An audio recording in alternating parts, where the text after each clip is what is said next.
A extinção da Lava Jato é simbolicamente o maior retrocesso no combate à corrupção no Brasil. O fim da força-tarefa marca a coroação da impunidade, é uma vitória da elite criminosa do país sobre a justiça.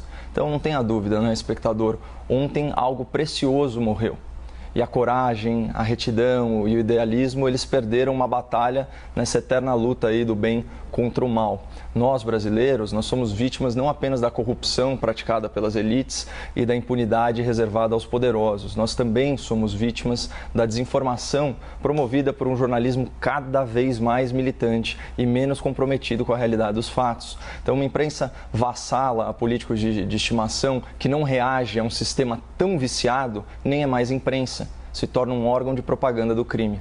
Por isso, aqui nesses próximos minutos, eu vou tentar explicar como que a justiça vem sendo sufocada nos últimos anos e quem são os responsáveis por isso. A Operação Lava Jato, ela teve início em março de 2014 e revelou ao Brasil aí a grande vocação do Partido dos Trabalhadores no poder, que é atuar como uma quadrilha, um talento que já tinha sido sinalizado à época do Mensalão. Então, por meio do superfaturamento de contratos públicos, especialmente na Petrobras, o PT e os partidos da sua base desviaram bilhões de reais. Então, grande parte desse dinheiro sujo era lavado por meio de doações de campanha milionárias a partidos e a candidatos envolvidos no esquema. E quem fazia essas doações eram as empresas beneficiadas pelos contratos fraudulentos. Uma dessas empresas, a empreiteira Odebrecht, chegou a destacar um departamento dedicado à contabilidade dessas propinas, listando aí nos seus registros, nas suas correspondências, centenas de parlamentares beneficiados pelas suas doações e pelos seus favores. Então, segundo o auto dos processos que vieram a público, entre as autoridades mencionadas estavam o ex-presidente da Câmara dos Deputados e o ex-presidente do Supremo Tribunal Federal, referidos aí respectivamente com os codinomes Botafogo e amigo do meu pai. A Lava Jato também escancarou o caráter, ou melhor, a falta de caráter, do senhor Luiz Inácio Lula da Silva, hoje condenado em múltiplos processos e instâncias por corrupção e lavagem de dinheiro. Mas assim como o ex-presidente criminoso, investigado e processado pela força-tarefa, toda essa elite delinquente está solta impunemente. Como é que isso aconteceu? E mais importante, como isso aconteceu agora? Sob um governo que prega a lei e a ordem e que foi eleito em 2018 justamente para moralizar a política e para reforçar o combate à corrupção. Bom, vamos lá.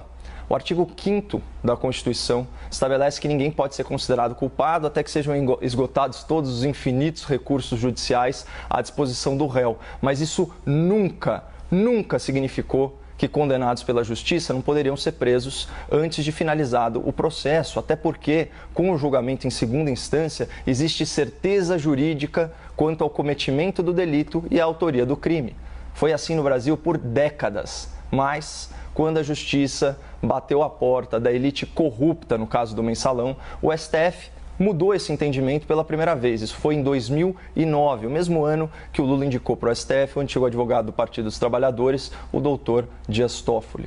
A partir de 2014, as revelações da Lava Jato, elas conseguiram a proeza de chocar uma nação que já estava acostumada a ser roubada. E para completar o cenário de ebulição social, além de corrupto, o governo petista se mostrou muito incompetente, gerando uma crise econômica que penalizou os mais pobres, elevando a inflação para mais de 10% e extinguindo 2.800.000 empregos só de carteira assinada, isso no biênio 2015-2016. Então, indignado, claro, o povo foi às ruas pacificamente e obteve duas vitórias fundamentais para a democracia brasileira. Primeiro, o impeachment da Dilma Rousseff e, segundo, o recuo do STF, que voltou a considerar constitucional, vejam só, a prisão após julgamento em segunda instância. Então, quem não se lembra dessa época, Os homens mais poderosos do nosso tempo estavam indo para a cadeia por assaltar os cofres públicos. Parecia que o Brasil finalmente estava aí no caminho para se tornar um país civilizado,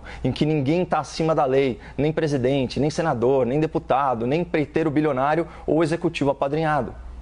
E como que a Lava Jato conseguiu desmantelar, desconstruir todo esse esquema e enquadrar tanta gente graúda? Entendendo como que pensam os criminosos do colarinho branco. né? Corruptos são essencialmente covardes, egoístas e imediatistas. Essa escória faz tudo o que tiver ao seu alcance para reduzir a própria pena, diminuir o seu sofrimento pessoal e não arcar com a responsabilidade pelos seus atos. Por isso que foi criada a colaboração premiada, para que o roto falasse do rasgado, para que o rato entregasse a ratazana.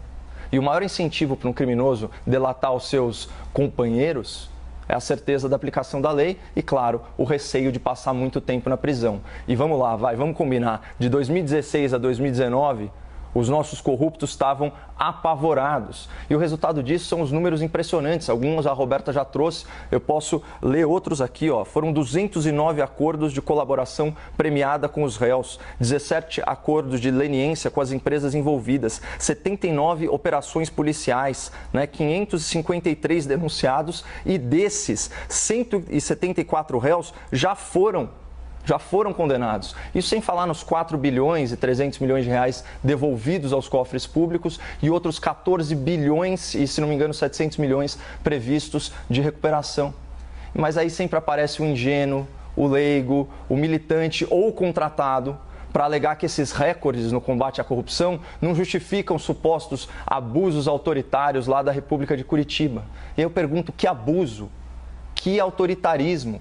A prova definitiva da correção e da imparcialidade da Lava Jato se expressa da forma mais cristalina pela confirmação das sentenças nas instâncias superiores e no Tribunal Recursal. Então, vejam só esse levantamento de 2019, do UOL e da Folha de São Paulo, que chegou à seguinte conclusão após analisar 176 sentenças proferidas pela 13ª Vara e depois reexaminadas pelos desembargadores do Tribunal Regional da 4ª Região. Apenas 5% das sentenças foram reformadas para absolver o réu que tinha sido condenado. Por outro lado, 3% das sentenças foram reformadas para condenar o réu que tinha sido absolvido, equilibrado.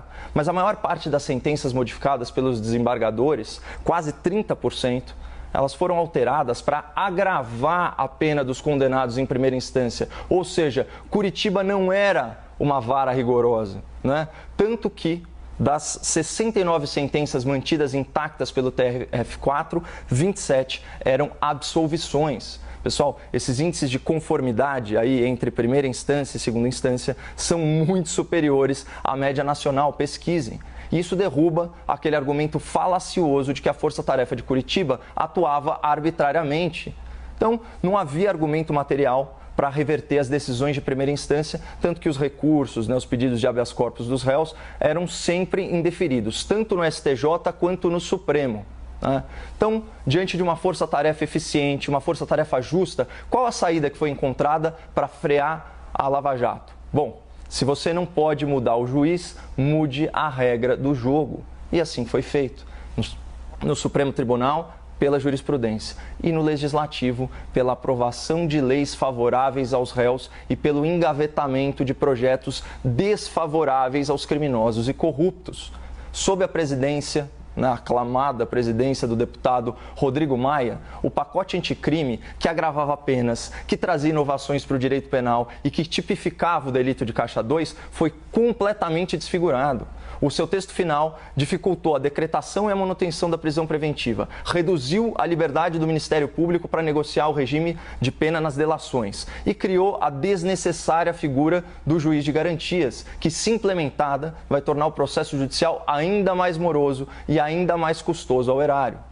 Além disso, claramente legislando em causa própria, o Parlamento aprovou a tal Lei de Abuso de Autoridade, que é repleta de dispositivos com o potencial de criminalizar a atividade judicial e gerar enorme risco de retaliação contra delegados, contra promotores, contra juízes. Então, na seara penal, o mandato do senhor Rodrigo Maia e também do senhor Davi Alcolumbre, ele vai ser lembrado pela total inversão de valores. Trataram criminosos como vítimas e aplicadores da lei como criminosos. Mas aqui cabe uma ressalva muito importante. A aprovação dessas leis, embora seja de responsabilidade do Congresso, ela foi facilitada pela timidez das lideranças do governo e pela ausência do veto presidencial. E ainda que haja alguma justificativa política, não existe justificativa moral para endossar sem resistência a aprovação de leis que dificultam e até inviabilizam o combate à corrupção. Não terminei ainda, só molhar um pouco o bico. Mas como eu disse, né, essa mudança na legislação é hoje uma guerra travada em duas frentes. E quando se torna impossível proteger os criminosos com as leis do parlamento, cabe sempre recurso para o Supremo Tribunal Federal, talvez o maior escritório de advocacia criminal hoje em atividade no Brasil. Em 2019, o STF, por meio de uma jurisprudência tão criativa quanto casuísta, inventou uma regra processual retroativa que impôs ao juiz uma obrigação impossível: criar no passado um novo prazo no processo penal para recebimento daquelas alegações finais de réus delatados. Então, esse malabarismo jurídico foi a boia de salvação das bancas criminais. Se não é possível esconder os crimes, que se anulem os processos. E assim a gente volta a estaca zero no aguardo da prescrição, que, segundo inclusive o doutor Deltan Dallagnol, é a impunidade decorrente da demora. Então, não bastasse toda essa criatividade, o STF teve uma crise de inconsciência e, com pena dos corruptos e dos criminosos, essas vítimas coitadas da sociedade, decidiu que a prisão decorrente do julgamento por um tribunal é ilegal, subvertendo décadas de jurisprudência e séculos de civilização. Para piorar, além de soltar corruptos condenados, o STF não julga nem deixa julgar. Por causa do foro privilegiado, né, que beneficia injustamente mais de 50 mil autoridades públicas no Brasil, as denúncias envolvendo deputados e senadores com mandato ficam estagnadas no STF e os processos tramitam com aquela velocidade de lesma em coma. O Supremo levou 1.183 dias para proferir a sua primeira condenação à Lava Jato. E os julgamentos realizados aí em processo de competência originária, eles podem ser contados no dedo da mão. E todos aqueles crimes envolvendo vultosas quantias de caixa 2, o STF tirou de Curitiba e mandou para a Justiça Eleitoral, que, nas palavras do próprio ministro Barroso, apresenta estatísticas pífias no julgamento de questões criminais, ainda mais com esse grau de complexidade. Então, a senha de não julgar e de não deixar julgar se estende até a minúcia da investigação.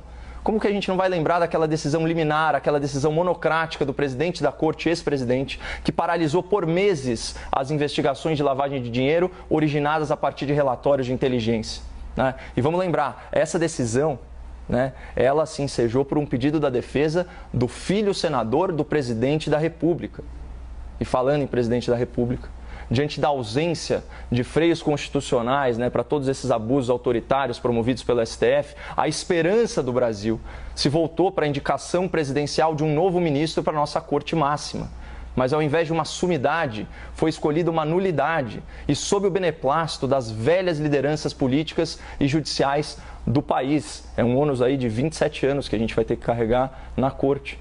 Então, confirmando as expectativas, as baixas expectativas, o novo ministro Cássio Nunes tem sido mais do mesmo. Tem acompanhado Gilmar Mendes, tem acompanhado Lewandowski, tem acompanhado Toffoli nas votações relativas aos processos da Lava Jato, inclusive em benefício do ex-presidente corrupto já condenado e que eu já mencionei antes, né? E se antes essa operação ela se mantinha firme, aí, apoiada na independência institucional do Ministério Público, na autonomia funcional de cada um dos seus membros, né? Isso começa a cair por terra na gestão do doutor Augusto Aras à frente da Procuradoria-Geral da República, né? Que é um PGR, logicamente, escolhido fora da lista tríplice, portanto é um daqueles jabutis na árvore, mas que a gente sabe muito bem quem colocou lá.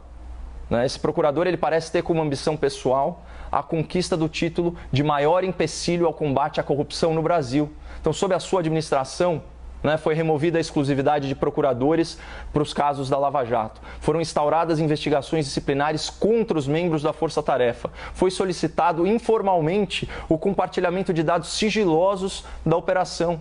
E foram trocados membros do Conselho Nacional do Ministério Público, viabilizando a censura aos procuradores por coisas pífias, por coisas banais, como uma publicação no Twitter. Enfim, construiu-se um ambiente insalubre de trabalho para a força-tarefa, com renúncias em massa dos procuradores, incluindo aí as falas desairosas do procurador-geral, que insinuava que a Lava Jato atuava de forma ilegal e clandestina, como um perigoso instrumento de aparelhamento, bem na linha do Dr. Gilmar Mendes, né, que classificou a força-tarefa como organização criminosa e os seus procuradores como crápulas. Foi processado e perdeu já. em primeira instância pelo menos. E assusta ver essa convergência de interesses no seio da justiça, né? Então, a PGR, o STF, a elite da advocacia criminal, né, cujo compromisso principal, obviamente, é com o interesse dos seus clientes criminosos e com o próprio bolso. Então, percebam em quantas trincheiras a Lava Jato foi diretamente atacada. No Congresso, no STF, na PGR e, finalmente, na imprensa militante, que veiculou sem perícia mensagens privadas obtidas de forma criminosa e que supostamente comprometeriam a imparcialidade dos juízes e procuradores da Força Tarefa. Mas, como eu disse lá no começo, os autos do processo e a sua conformidade com as instâncias superiores são a maior evidência da retidão desses profissionais. E, de qualquer forma, toda a prova obtida de forma ilícita, isso é básico, exceto em raríssimos casos, se a prova evidenciar a inocência do réu, o que nunca é o caso, né? Pelo menos não aqui no Brasil. Toda a prova obtida de forma ilegal é nula por força constitucional. Sabendo disso, o STF, malandramente, solicitou o material apreendido com os hackers e, ao invés de destruí-lo, fez cópia, certificou e deu publicidade, num movimento claro de lavagem de prova, mesmo sabendo que é possível que tenha havido adulteração antes da apreensão. Por isso, a Lava Jato provavelmente ainda terá um capítulo póstumo, né, na mais alta corte do nosso país. Uma chicana jurídica para declarar juízes, para declarar procuradores suspeitos, viabilizando a anulação dos processos e a prescrição da imensa maioria dos crimes. Então, em uma paulada, eles resolvem todos os problemas jurídicos dos criminosos e ainda extraem um efeito político, né? Contra tudo que é correto, contra tudo que é moral. Eles vão viabilizar a candidatura presidencial de um dos maiores corruptos da história, que está solto, não porque é inocente, mas porque esse ainda é o velho Brasil. Então, que a Lava Jato descanse em paz na nossa memória e os meus cumprimentos a todos os envolvidos. Essa operação foi o maior exemplo de patriotismo que eu já testemunhei na minha vida.